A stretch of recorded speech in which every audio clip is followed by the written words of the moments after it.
I want to start with a chain of events that I find genuinely remarkable. In February 2026, the Strait of Hormuz, the narrow waterway between Iran and Oman, through which roughly 20% of the world's oil and gas flows, closed to commercial shipping.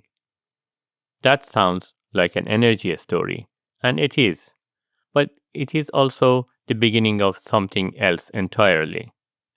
The Middle East produces large quantities of sulfur, a byproduct of oil and gas processing.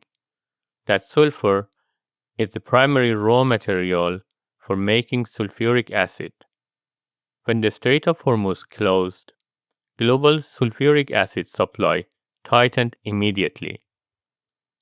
Then in April 2026, China, which produces more than 40% of the world's sulphuric acid, announced a full export ban on the chemical. China's reason was domestic: protect its own fertilizer industry, which uses sulphuric acid in large quantities. That decision traveled almost immediately to Chile.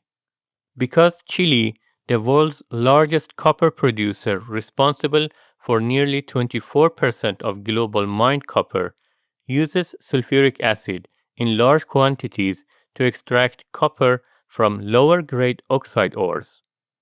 China had been supplying roughly 37% of Chile's entire sulphuric acid imports. That supply was now gone. And copper? Copper is in everything the modern world is building right now. Every electric vehicle, every wind turbine, every solar panel, every grid cable, every data center. The green transition runs on copper. And right now, the supply of copper is under pressure from multiple directions at once. This is the episode where we follow the wire. Welcome back to the Cascade. I am Omid Razbani, Associate Professor of Systems Engineering. In the previous 3 episodes, we looked at data center infrastructure and electricity grids, a catastrophic blackout in Europe, and the hidden complexity of Norway's electric vehicle transition. Today, I want to show you what connects all of those stories underneath the surface. A single metal, and a system of dependencies so tangled that a conflict in the Persian Gulf ends up threatening the charging infrastructure being built right now in Norway. Let me start with the basics, because copper is so familiar that most people have never really thought about what it does. Copper conducts electricity better than almost any other affordable material. Silver is better, but far too expensive for industrial use at scale. Copper is the practical choice for almost everything that carries electrical current: wires, cables, transformers, motors, circuit boards. Now think about the green transition. Every electric vehicle contains roughly 3 to 4 times more copper than a conventional petrol car, because it needs an electric motor, a large battery management system, and a charging system, all of which are copper intensive. A wind turbine requires several tons of copper for wiring, generators, and transformers. An offshore turbine needs significantly more, and the grid upgrades needed to carry new renewable generation to consumers, new transmission lines, substations, transformers, are themselves enormously copper intensive. The International Energy Agency has identified copper as one of the critical enablers of the energy transition and has warned repeatedly about supply constraints. Here is the number that should make you pause. Energy transition demand for copper is projected to triple by 2045. So copper demand is growing very fast. What about supply?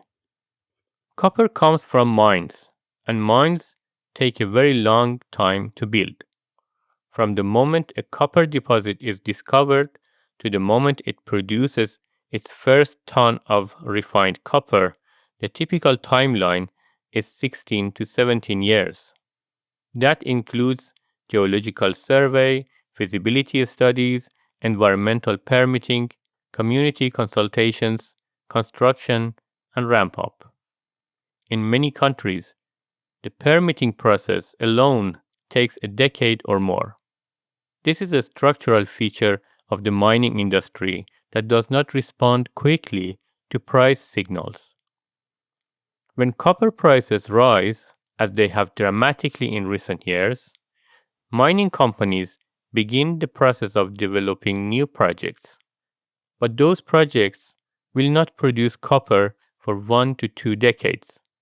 The investment decision and the supply response are separated by a very long delay, and in the meantime, demand keeps growing.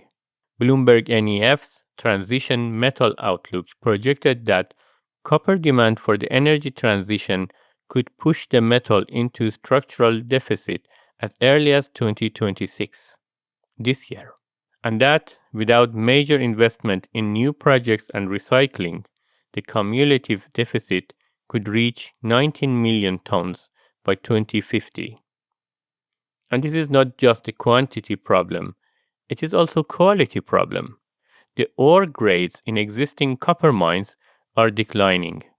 The easy, high-concentration deposits have largely been found and mined. What remains requires processing more rocks to extract the same amount of copper, using more energy and more chemicals, including sulphuric acid, per ton of metal produced. This is where I want to introduce an idea from system dynamics that I think is genuinely useful here. Donella Meadows, in her book Thinking in Systems, wrote about the danger of delay in feedback loops. The idea is this. When there is a long delay between a signal and the response to that signal, a system often overshoots or undershoots its target. Decision makers respond to information that is already out of date. By the time their response arrives, the situation has moved on. The copper supply problem has exactly this structure. The signal, rising prices, growing demand, tightening supply, is visible right now. The response, new mines coming into production, will not arrive for 16 to 17 years.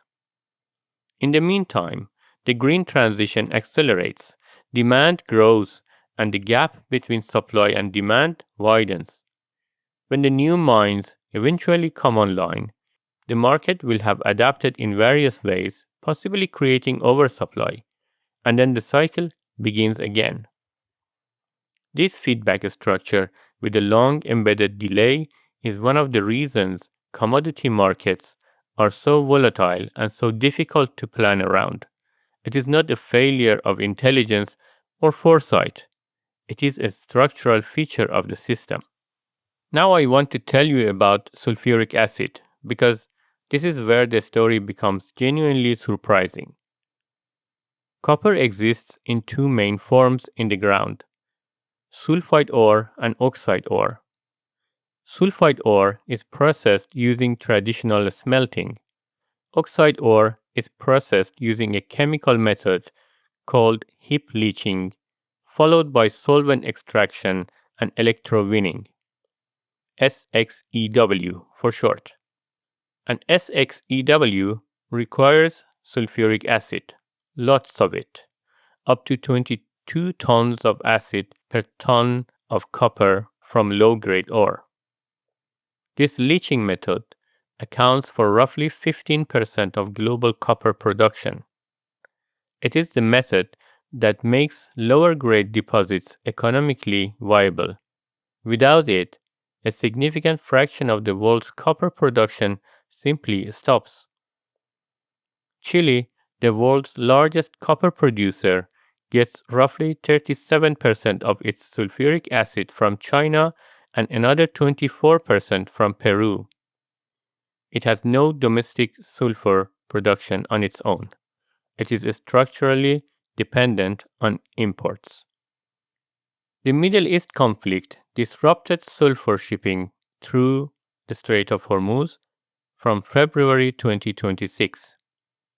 Then China, which converts sulfur into acid as a byproduct of its copper and zinc smelting, decided in April 2026 to halt acid exports entirely to protect its domestic fertilizer supply.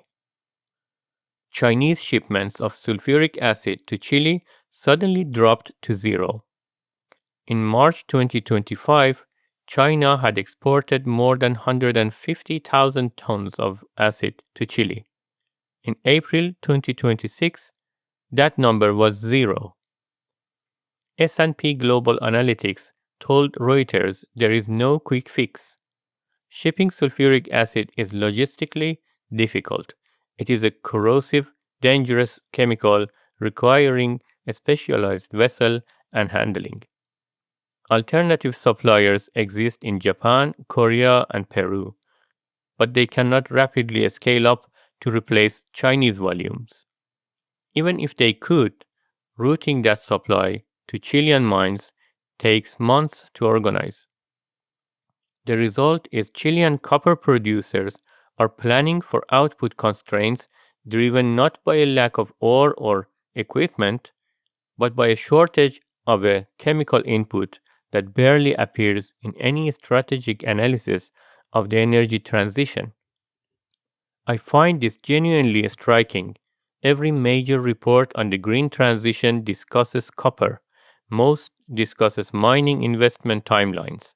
Very few discuss sulfuric acid. It is a hidden dependency, a critical link in the chain that nobody thought to map until it broke. And the effects do not stop at copper.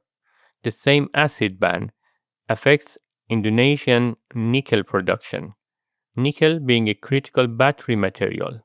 Fertilizer production in India and Africa is also affected, pushing food prices up. A conflict in the Persian Gulf, a Chinese domestic policy decision, a shortage of a chemical most people have never heard of. These things are affecting food prices, battery supply chains, and copper output simultaneously on a single connected thread. This is what systems thinkers mean when they talk about hidden dependencies. The dependency does not announce itself. It is invisible until it is stressed, and when it breaks, the effects travel in directions nobody anticipated. Now let me add the trade policy layer, because it makes what is already a tense situation considerably more complicated and introduces a second system idea I want to explore. In early 2025, the US government announced sweeping tariff increases on imports from most of its trading partners. In July 2025, a 50% tariff on copper imports to the United States was announced. The intended effect was to protect and stimulate domestic US copper production. The actual short-term effect was a rush by traders and manufacturers to import copper into the United States before the tariff hit. Copper prices surged to a record of around $5.81 per pound at COMEX. And if you don't know what COMEX is a marketplace where people agree to buy and sell metals like gold, silver, and copper at set prices, often for delivery in the future. Hundreds of thousands of tons of copper were delivered to US warehouses. Normal monthly copper imports to the US are about 70,000 tons. This disturbed the copper market in the rest of the world. By pulling physical copper into the US market, the policy temporarily drained inventories elsewhere, creating scarcity and price spikes in Europe, Asia, and Latin America, regions that had nothing to do with the US trade dispute. When the tariff details were clarified and the rush subsided, prices collapsed. from $5.81 to around $4.37 per pound in a matter of weeks. Manufacturers trying to plan EV or wind farm projects faced volatile input costs with no relation to any underlying change in copper availability. A peer-reviewed paper in the Journal of Supply Chain Management described the 2025 tariff shock as the most significant disruption to global supply chains since the onset of COVID-19. In April 2025, the Richmond Federal Reserve documented the effects of 2018 and 2019 tariffs and wrote that rather than reshoring production to the US, which was the stated goal, firms largely responded by shifting supply chains to third countries like Mexico and Vietnam, making trade flows more complex without achieving the industrial policy objectives. This is the second systems idea I want to introduce. Donella Meadows, in Thinking in Systems, described what she called policy resistance. When a policy tries to push a complex system in one direction, the actors within that system respond by finding ways around the intervention, often partially or fully canceling its intended effects. The system adapts. The policy result diverges from the policy intention. The copper tariff is a clear example. Building a new copper mine takes 16 to 17 years. No tariff changes that timeline. In the meantime, the market adapted by rerouting flows through third countries rather than building new capacity. Precisely the pattern policy resistance predicts. What the tariff did achieve was added volatility, distorted global flows, and imposed cost on manufacturers who had nothing to do with the trade dispute, including the companies building the wind farms and EV charging stations the energy transition depends on. Let me give you a sense of the overall picture because I think the scale is genuinely difficult to grasp. Global copper production in 2024 was approximately 22 million tons. Current annual demand growth, driven by the energy transition and AI infrastructure, is running well above historical averages.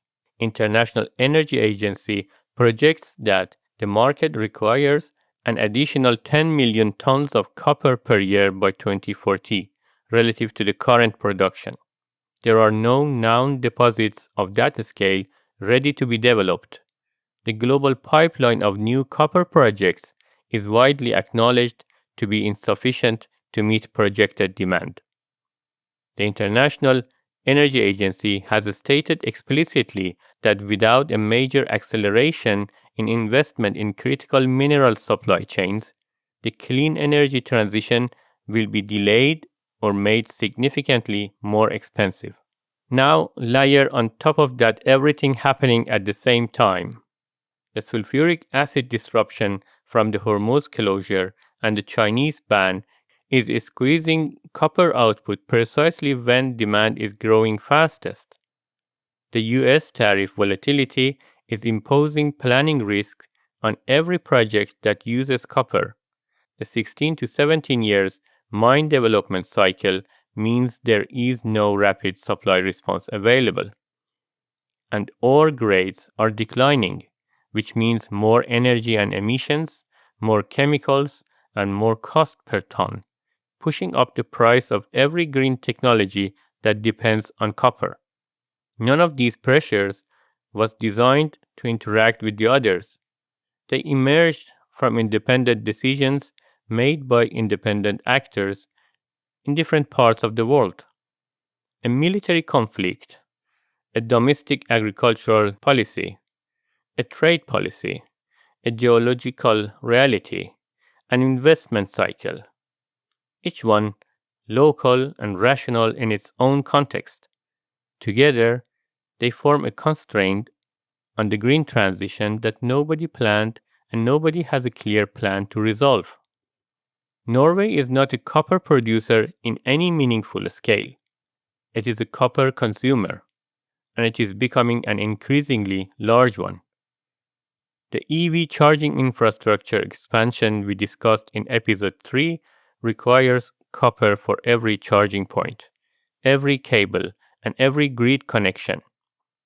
The grid upgrades that the Statnett needs to build to connect new industrial consumers in northern Norway require copper for transmission lines and transformers. The offshore wind projects Norway is developing require enormous quantities of copper for subsea cables and onshore grid connections. The data centers being built in Narvik, southern Norway, and near Oslo require copper for all of their internal power distribution infrastructure. Each of these projects is planned independently, with procurement handled separately. The copper market is assumed to be a commodity market that will supply whatever is needed at some price. That assumption has worked for most of the past century. Today, it is increasingly worth questioning that assumption. When copper prices spike, as they did in 2025, the costs of all of these projects increase.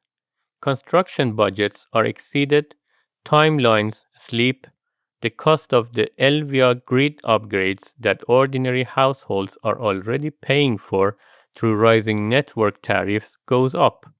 The cost of connecting offshore wind goes up. The connection between a conflict in the Persian Gulf, a Chinese chemical export ban, and the higher electricity bill in Norway is not obvious. It is not reported as a single story anywhere. But it is real, and it is exactly the kind of hidden dependency that becomes visible only when something in the chain breaks. Let me come back to where I started, the Strait of Hormuz, sulfur, sulphuric acid, Chile, copper, Norway. A conflict in the Middle East affects a shipping route. That affects sulfur supply. That affects sulphuric acid production. That affects copper output in Chile. And that one affects the global supply of a metal that every green technology requires. That affects the cost and timeline of energy transition projects in Norway and across Europe. No one designed this chain. No one is responsible for it in the sense of having intended it. It exists because the global economy is deeply interconnected, and because decades of optimizing for efficiency have created a system where buffers are thin, dependencies are hidden, and shocks travel fast and far. The feedback loop with a long delay is still running. The investment in new copper mines is beginning. In 16 to 17 years, that supply will arrive. But the critical decade of the energy transition, the ones we are in right now, will have passed by then. We will be managing a copper constraint in the most important window of the green transition with supply tools that were designed for a different era and a different pace of change. Donella Meadows wrote that the bounded rationality of each actor in a system may not lead to decisions that further the welfare of the system as a whole. Every actor in this story, the Middle East oil producers, the Chinese acid manufacturers, the American trade policymakers, the Chilean copper miners, the Norwegian grid operators, is behaving rationally from their own perspective. The system as a whole is producing an outcome that none of them intended and that none of them individually can resolve. That is what complexity looks like in practice. I am Omid Razbani. Thank you for listening to the Cascade. Next episode, we pick a new story and find the system underneath.